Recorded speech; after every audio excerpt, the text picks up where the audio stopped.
This is a video to show how to access the videos and notes and everything else I put into my Google Classrooms, otherwise known as learning resources for a particular chunk of work. So, got to get to your Google Classroom.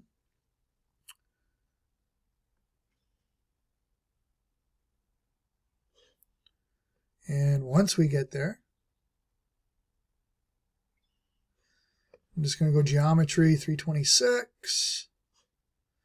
And then all the learning resources are under the Classwork tab in Google Classroom. And I'll just choose the most current week.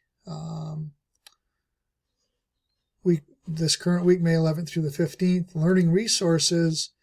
I've put a reference sheet here which has a bunch of formulas, a couple different videos that I've used in the past for kids.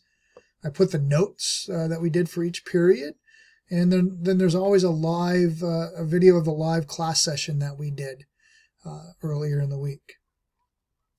If you need further materials or resources, then please reach out to me and I'll get you something, whether it's a live session with you online or it's another video. I'd be happy to help. Have a great day.